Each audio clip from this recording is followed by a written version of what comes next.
The next chapter after that is about immigration. And I do think the government's first duty, this is actually the Equal Protection Clause, the first duty of government is to protect the rights of its citizens. It has no general warrant to protect the rights of all people in the world. Those people have natural rights, but the government that's here only exists to protect the rights of its citizens. Part of it is obvious. You should go out and use police to protect your rights. That's what the southern states were not doing, which is why the 14th Amendment got enacted with an Equal Protection Clause. But the other thing is to decide who gets to come in and who doesn't get, who gets to reside here permanently and who does not get to reside here permanently. And it may very well be that there might be some freedom of travel, that people can travel through the United States or to and come and go, but not settle here. And a civil society is a membership society. You have membership in it. That's what we just were talking about. What does it mean to be a citizen of the United States? It means you're the member of this particular civil society, not another one, not a foreign power, but this one. And the government of this one has a duty to protect the rights of the people who comprise it here, the rights of the people it represents here. And if that means keeping people from other countries from coming here and undermining the rights and liberties of Americans, this is the first duty of government. And it's as big a duty of government as to protect from literal armed invasion, which is also a danger, and which is what the other chapter is about. But it also protects us from these other sorts of things. And that is the duty of government. Nobody has a right to come and live here permanently, just as we don't have a right. And if you try to exercise it, you'd soon find you have no right to settle in France permanently. You have no right to settle anywhere in Europe or in Latin America. Well, there may be a couple places in Latin America. There's some exceptions. But by and large, you can't go Americans can't go elsewhere and settle without the permission of their governments, and other people can't come here. But the criteria of the restriction has to be the one you are reaching for. And that is the criteria of restriction has to be connected to protecting the rights and liberties of Americans. And that would include screening people to see how committed they might be to the rights and principles of American citizenship. And if they're not, sorry, that don't come here, go somewhere else that you think is better. Exactly. Don't come here, go somewhere else. So everyone is a person, obviously. Not everyone is a citizen. People have natural rights. Citizens have membership in the American political community.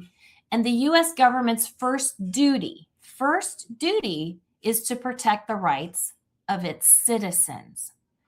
So the due process argument says, because they are persons, they get process. The conservative counter question is, what process is owed to a non-citizen with no lawful right to remain? This is not saying that they have no rights, but it is asking whether or not non-citizens have the same constitutional claims as citizens. So I'm going to show you another clip right now from another guy that I follow, that I just love. It has been such a great podcast. His name is Andrew Branca. And if you don't follow him, I also recommend that you follow him. I'm going to put links to both of these podcasts so that you can see them in their entirety, because I encourage you to watch them. I'm going to put the links to both of them in there, so then that way you can watch them in their entirety, because they're totally worth the time. But I'm going to go ahead and share this with you now. Last couple of weeks of the Biden administration, Trump was already on his way into office, but we still did it under the Biden administration because I am apolitical, Andrew, as a federal law enforcement officer. So it shouldn't matter what administration I conduct an interior operation in, and it was based on intelligence, fantastic operations. So we started in Bakersfield, and from there we went to Los Angeles. Los Angeles was, quite a bit of a larger operation. But what those operations did is it allowed us to proof test our concept, the concept that we had been working on for the prior 5 years. This strategy was 5 years in the making. These interior operations, how we wanted to do it, why we wanted to do it, the scale, the flexibility, all the things that would go into a large scale strategy. Remember, that was not a tactical operation. so to speak.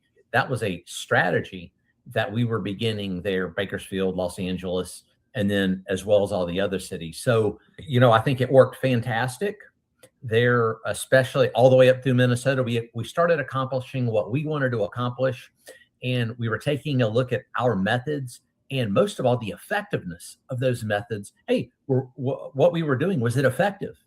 Well, 2 million people decided to leave the country when the U.S. Border Patrol in uniform were in America's largest cities, Chicago and Los Angeles, Charlotte, New Orleans, Minneapolis. So those self-deportations, that's something that was within our strategy for the past 5 years. 100 million, you said 90, I say 106 million. So, you got 90, 100 million people. It's going to be very difficult to arrest every one of them. Let's just have them do it themselves. So what was being done before this new strategy? So what was the practice before this was adopted? Not much. Yeah. So if they were in, they basically got to stay. They looked at it, the illegal aliens and the transnational criminal organizations looked at it like, hey, if we can get past the Border Patrol on the border, we're good to go, because there's virtually no interior enforcement. There hasn't been interior enforcement in 40 to 50 years. Andrew, the last interior enforcement was, of course, the U.S. Border Patrol conducting interior enforcement. We also had those interior stations throughout the United States, believe it or not. A lot of people forget that.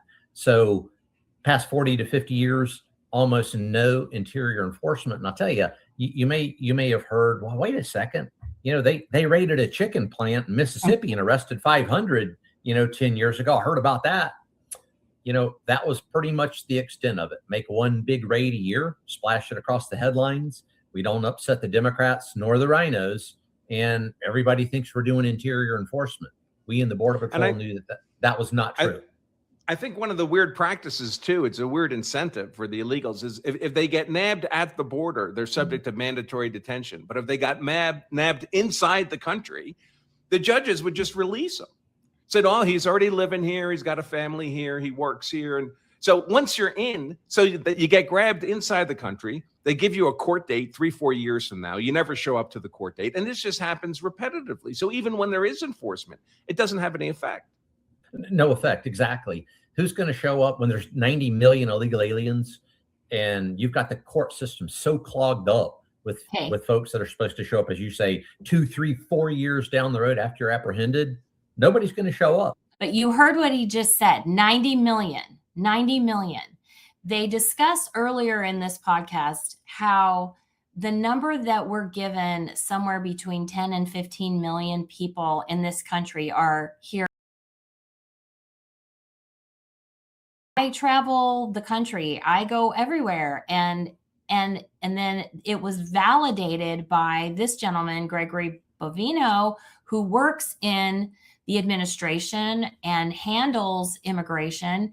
He confirmed we're talking 90 to 100 million people in this country right now that are foreign born, either here illegally because they crossed the border and they got around, they didn't go through any checkpoint.